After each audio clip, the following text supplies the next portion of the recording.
Thrive. The third metric to redefining success and creating a life of well-being, wisdom, and wonder. Arianna Huffington.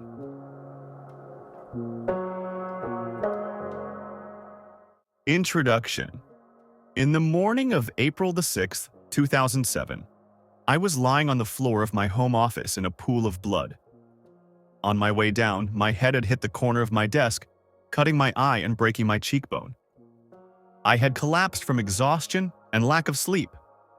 In the wake of my collapse, I found myself going from doctor to doctor, from brain MRI to CAT scan to echocardiogram, to find out if there was any underlying medical problem beyond exhaustion. There wasn't, but doctors' waiting rooms, it turns out, were good places for me to ask myself a lot of questions about the kind of life I was living. We founded the Huffington Post in 2005, and 2 years in we were growing at an incredible pace. I was on the cover of magazines and had been chosen by Time as one of the world's 100 most influential people. But after my fall, I had to ask myself, was this what success looked like? Was this the life I wanted? I was working 18 hours a day, 7 days a week, trying to build a business, expand our coverage, and bring in investors. But my life, I realized, was out of control. In terms of the traditional measures of success, which focus on money and power, I was very successful, but I was not living a successful life by any sane definition of success. I knew something had to radically change. I could not go on that way. This was a classic wake-up call. Looking back on my life, I had other times when I should have woken up but didn't. This time, I really did, and made many changes in the way I live my life, including adopting daily practices to keep me on track, and out of doctors' waiting rooms.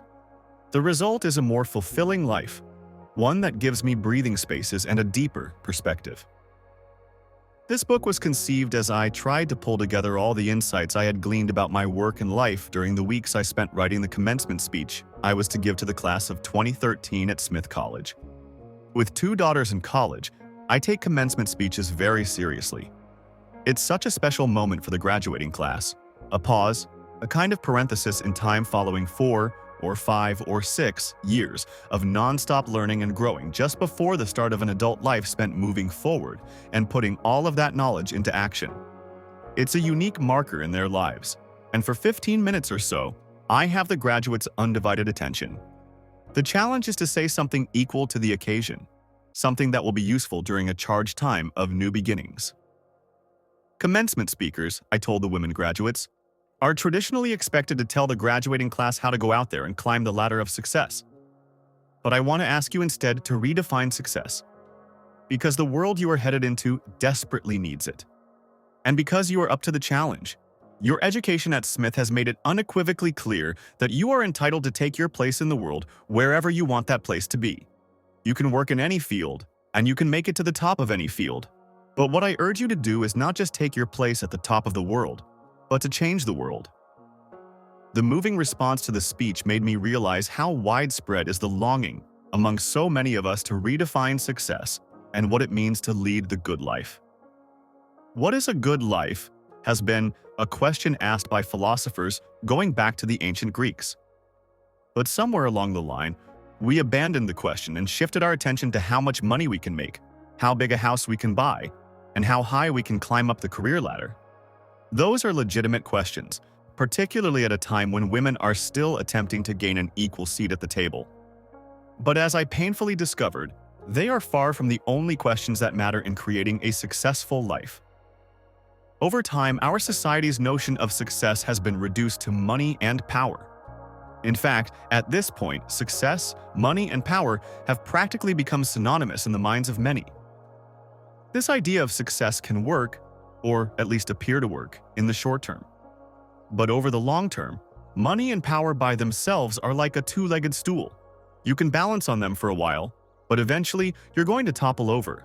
And more people, very successful people, are toppling over.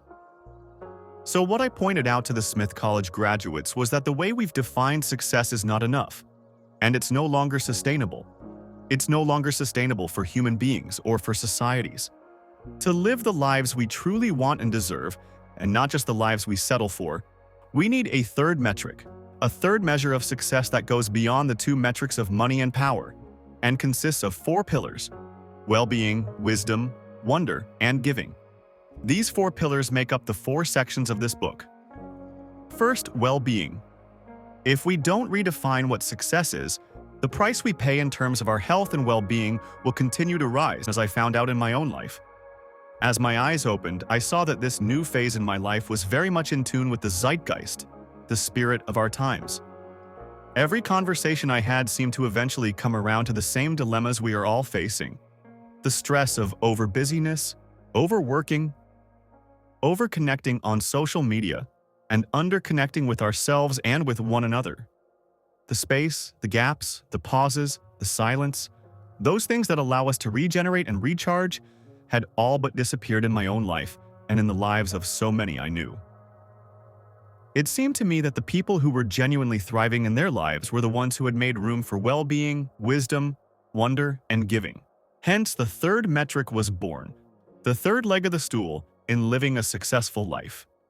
What started with redefining my own life path and priorities led me to see an awakening that is taking place globally. We are entering a new era. How we measure success is changing.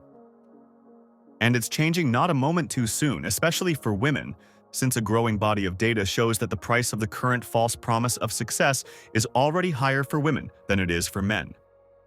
Women in stressful jobs have a nearly 40% increased risk of heart disease and a 60% greater risk of diabetes. In the past 30 years, as women have made substantial strides in the workplace, self-reported levels of stress have gone up 18%. Those who have just started out in the workforce, and those who haven't even yet begun, are already feeling the effects. According to the American Psychological Association, the millennial generation is at the top of the chart for stress levels, more so than baby boomers and maturers, as the study dubbed those over 67. The Western workplace culture, exported to many other parts of the world, is practically fueled by stress, sleep deprivation, and burnout. I had come face to face, or I should say face to floor, with the problem when I collapsed.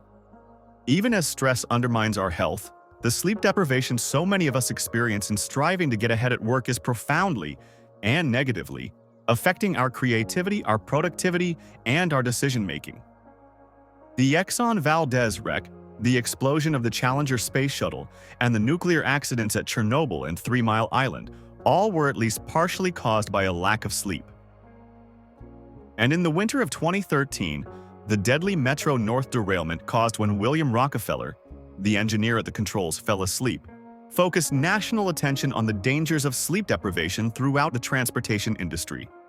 As John Paul Wright, an engineer for one of the country's largest freight rail operators, put it, "The biggest issue with railroad workers is fatigue, not pay. We are paid very well, but we sacrifice our bodies and minds to work the long hours it takes to make the money, not to mention the high divorce rate, self-medicating, and stress." Over 30% of people in the United States and the United Kingdom are not getting enough sleep. And it's not just decision-making and cognitive functions that take a hit. Even traits that we associate with our core personality and values are affected by too little sleep. According to a study from the Walter Reed Army Institute of Research, sleep deprivation reduces our emotional intelligence, self-regard, assertiveness, sense of independence, empathy toward others, the quality of our interpersonal relationships, positive thinking, and impulse control. In fact, the only thing the study found that gets better with sleep deprivation is magical thinking and reliance on superstition. So if you're interested in fortune-telling, go ahead and burn the midnight oil. For the rest of us, we need to redefine what we value and change workplace culture so that working till all hours and walking around exhausted becomes stigmatized instead of lauded. In the new definition of success, building and looking after our financial capital is not enough. We need to do everything we can to protect and nurture our human capital. My mother was an expert at that. I still remember, when I was 12 years old, a very successful Greek businessman coming over to our home for dinner. He looked run down and exhausted. But when we sat down to dinner, he told us how well things were going for him. He was thrilled about a contract he had just won to build a new museum. My mother was not impressed. "I don't care how well your business is doing," she told him bluntly. "You're not taking care of you. Your business might have a great bottom line, but you are your most important capital. There are only so many withdrawals you can make from your health bank account, but you just keep on withdrawing. You could go bankrupt if you don't make some deposit soon."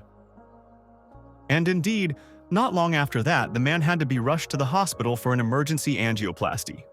When we include our own well-being in our definition of success, another thing that changes is our relationship with time. There is even a term now for our stressed-out sense that there's never enough time for what we want to do: time famine. Every time we look at our watches, it seems to be later than we think. I personally have always had a very strained relationship with time. Dr. Seuss summed it up beautifully. "How did it get so late so soon?" he wrote. "It's night before it's afternoon. December is here before it's June. My goodness, how the time has flown. How did it get so late so soon?" Sound familiar? And when we're living a life of perpetual time famine, we rob ourselves of our ability to experience another key element of the third metric: wonder, our sense of delight in the mysteries of the universe, as well as the everyday occurrences and small miracles that fill our lives.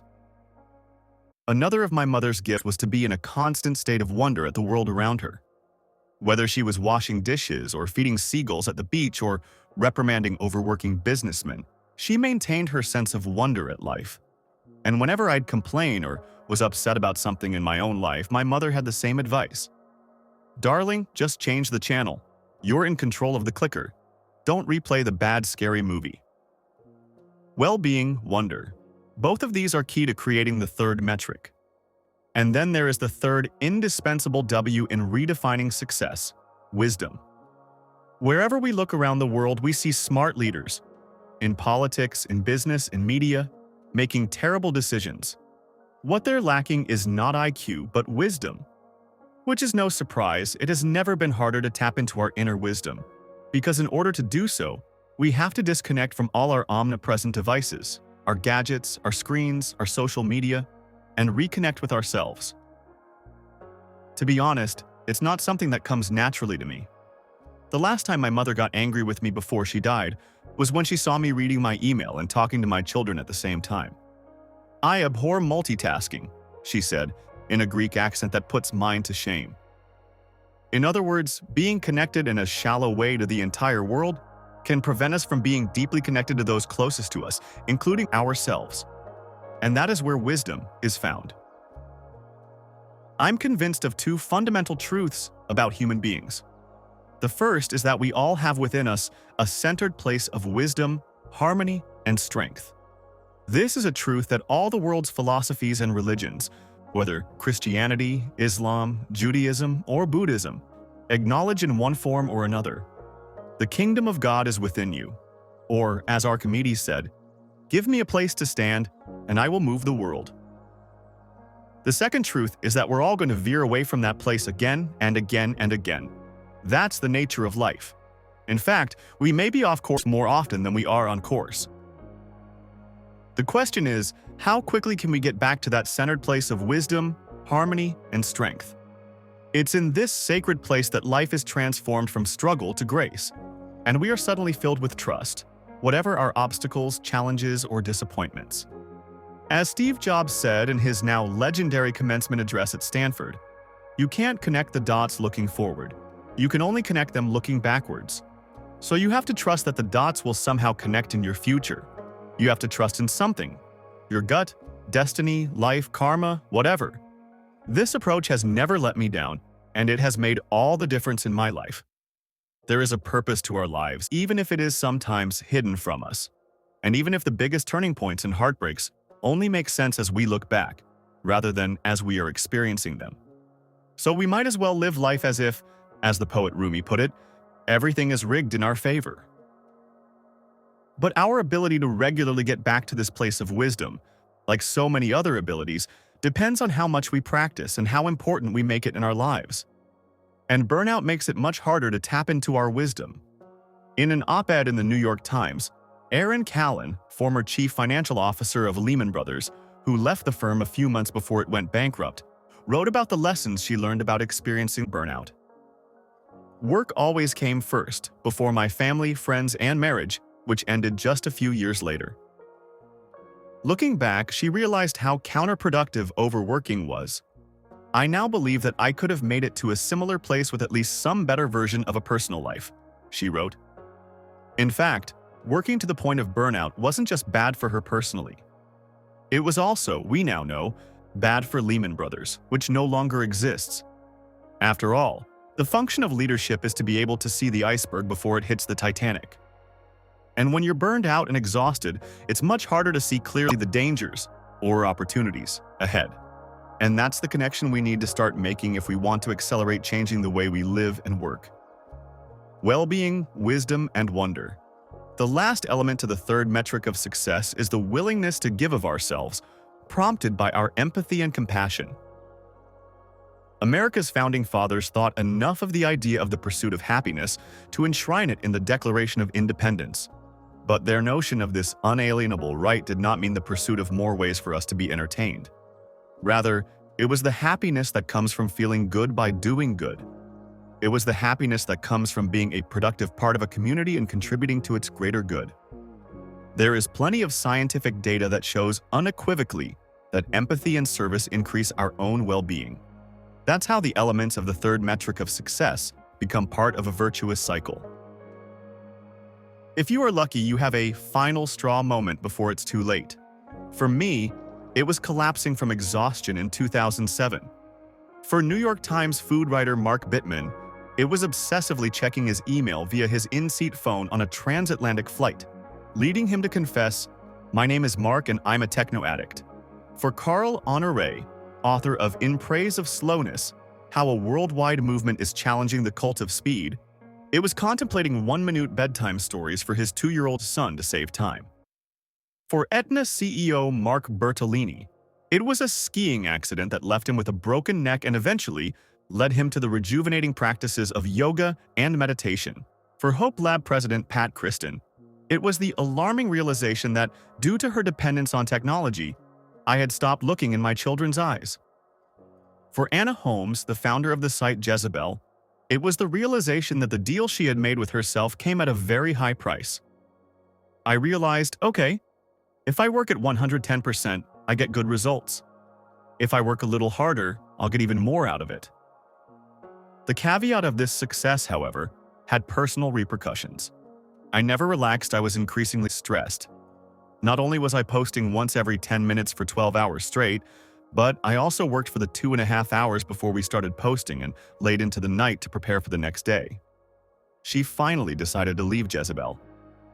It took over a year to decompress a year, until I was focusing more on myself than on what was happening on the internet. Since my own final straw moment, I have become an evangelist for the need to disconnect from our always connected lives and reconnect with ourselves. It has guided the editorial philosophy behind HuffPost's 26 lifestyle sections in the United States, in which we promote the ways that we can take care of ourselves and lead balanced, centered lives while making a positive difference in the world. As HuffPost is spreading around the world, we're incorporating this editorial priority into all our international editions in Canada, the United Kingdom, France, Italy, Spain, Germany, as well as in Japan, Brazil, and South Korea. I remember it as if it were yesterday. I was 23 years old, and I was on a promotional tour for my first book, The Female Woman, which had become an unexpected international bestseller. I was sitting in my room in some anonymous European hotel. The room could have been a beautifully arranged still life. There were yellow roses on the desk, Swiss chocolates by my bed, and for French champagne on ice. The only noise was the crackling of the ice as it slowly melted into water. The voice in my head was much louder. Is that all there is? Like a broken record, the question famously posed by Peggy Lee, for those old enough to remember, kept repeating itself in my brain, robbing me of the joy I had expected to find in my success. Is that really all there is? If this is living, then what is life? Can the goal of life really be just about money and recognition? From a part of myself deep inside me, from the part of me that is my mother's daughter, came a resounding no. It is an answer that turned me gradually but firmly away from lucrative offers to speak and write again and again on the subject of the female woman. It started me instead on the first step of a long journey. My journey from that first moment of recognition that I didn't want to live my life within the boundaries of what our culture defined as success was hardly a straight line. At times it was more like a spiral, with a lot of downturns when I found myself caught up in the very whirlwind that I knew would not lead to the life I most wanted. That's how strong is the pull of the first two metrics, even for someone as blessed as I was to have a mother who lived a third metric life before I knew what the third metric was. That's why this book is a kind of a homecoming for me. When I first lived in New York in the 80s, I found myself at lunches and dinners with people who had achieved the first two metrics of success, money and power, but who were still looking for something more. Lacking a line of royalty in America, we have elevated to princely realms the biggest champions of money and power. Since one gains today's throne not by fortune of birth, but by the visible markers of success, we dream of the means by which we might be crowned. Or perhaps it's the constant expectation, drummed into us from childhood, that no matter how humble our origins, we too can achieve the American dream. And the American dream, which has been exported all over the world, is currently defined as the acquisition of things: houses, cars, boats, jets, and other grown-up toys. But I believe the second decade of this new century is already very different. There are, of course, still millions of people who equate success with money and power, who are determined to never get off that treadmill despite the cost in terms of their well-being, relationships, and happiness. There are still millions desperately looking for the next promotion, the next million-dollar payday that they believe will satisfy their longing to feel better about themselves or silence their dissatisfaction. But both in the West and in emerging economies, there are more people every day who recognize that these are all dead ends, that they are chasing a broken dream, that we cannot find the answer in our current definition of success alone because, as Gertrude Stein once said of Oakland, there is no there. More and more scientific studies and more health statistics are showing that the way we've been leading our lives, what we prioritize and what we value, is not working. And growing numbers of women and men are refusing to join the list of casualties. Instead, they are reevaluating their lives, looking to thrive rather than merely succeed based on how the world measures success. The latest science proves that increased stress and burnout have huge consequences for both our personal health and our healthcare system. Researchers at Carnegie Mellon found that from 1983 to 2009, there was between a 10 and 30% increase in stress levels across all demographic categories. Higher levels of stress can lead to higher instances of diabetes, heart disease, and obesity. According to the Centers for Disease Control and Prevention, fully 3/4 of American healthcare spending goes toward treating such chronic conditions. The Benson Henry Institute for Mind-Body Medicine at Massachusetts General Hospital estimates that 60 to 90% of doctor visits are to treat stress-related conditions. While in the United Kingdom, stress has emerged in recent years as the top cause of illness across the nation. As Tim Strawn, the chief executive of the Health and Social Care Information Center, explained, it might be assumed that stress and anxiety are conditions that result in a journey to a general practitioner's consulting room rather than a hospital ward. However, our figures suggest thousands of cases a year arise where patients suffering from stress or anxiety become hospitalized in England. The stress we experience impacts our children too. Indeed, the effects of stress on children, even in utero, were emphasized in the Journal of the American Academy of Pediatrics.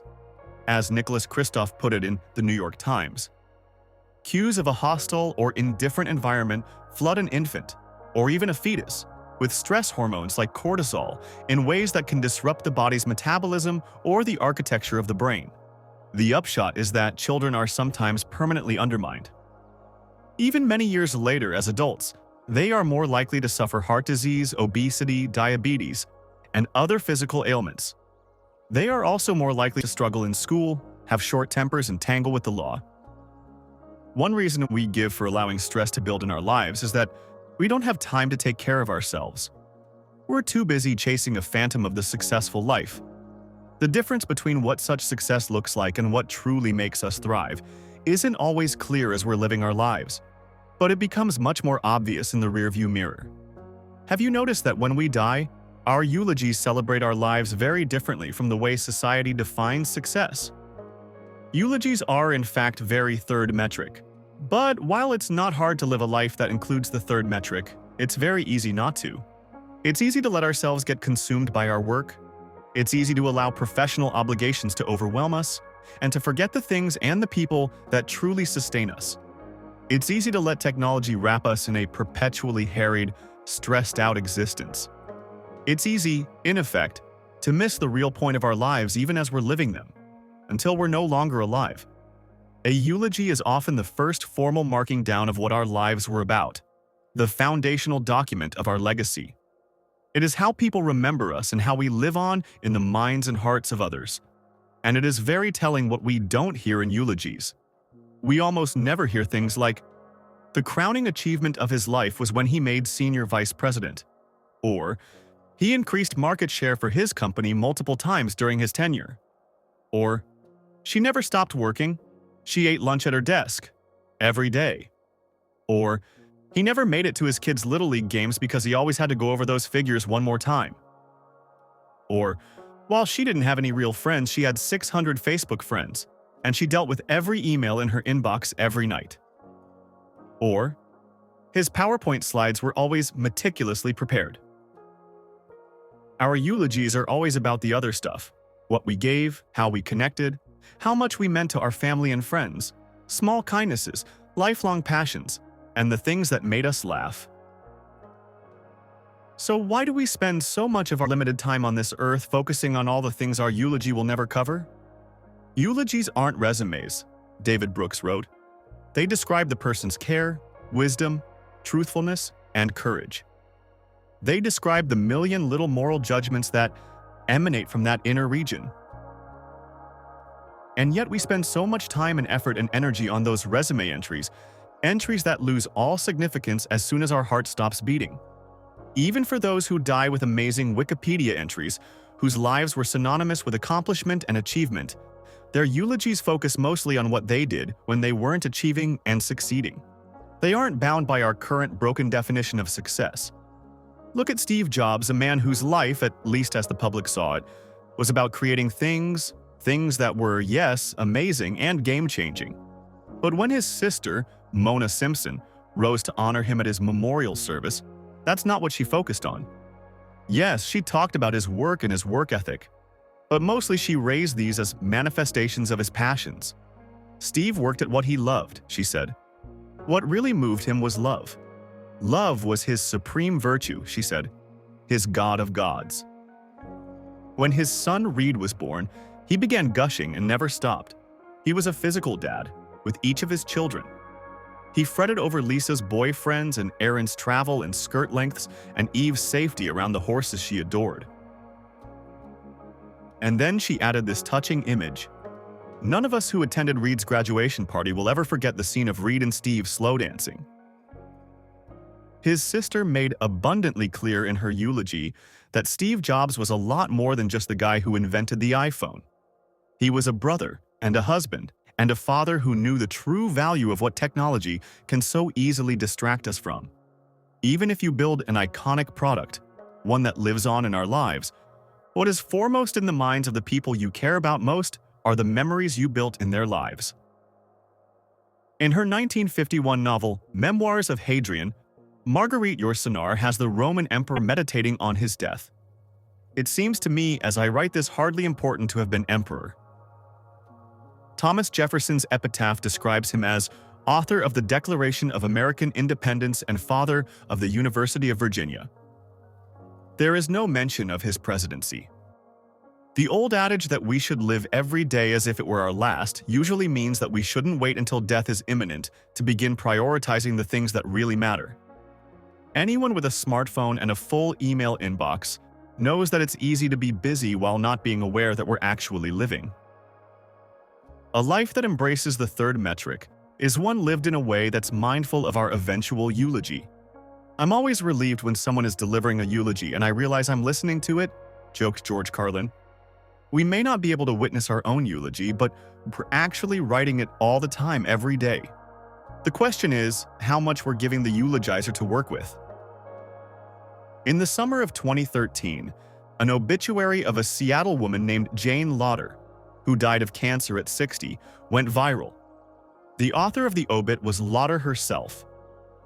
One of the few advantages of dying from grade 3, stage 3 EC endometrial cancer, recurrent and metastasized to the liver and abdomen, she wrote, is that you have time to write your own obituary. After giving a lovely and lively account of her life, she showed that she lived with the true definition of success in mind.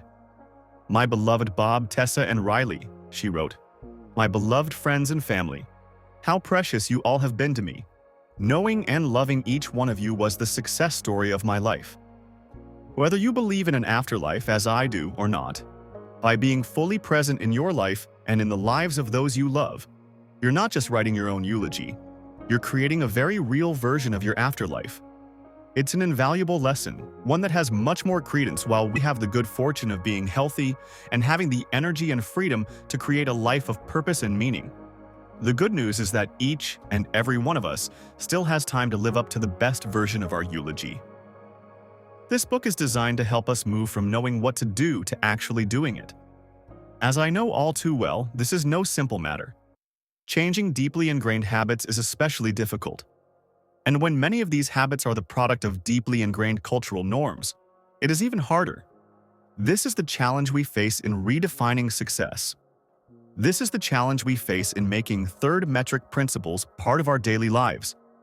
This book is about the lessons I've learned and my efforts to embody the third metric principles, a process I plan to be engaged in for the rest of my life. It also brings together the latest data, academic research, and scientific findings, some of them tucked away in endnotes, which I hope will convince even the most skeptical reader that the current way we lead our lives is not working, and that there are scientifically proven ways we can live our lives differently, ways that will have an immediate and measurable impact on our health and happiness. And finally, because I want it to be as practical as possible, I have also included many daily practices, tools, and techniques that are easy to incorporate into our lives. These 3 threads are pulled together by one overarching goal: to reconnect with ourselves, our loved ones, and our community. In a word, to thrive.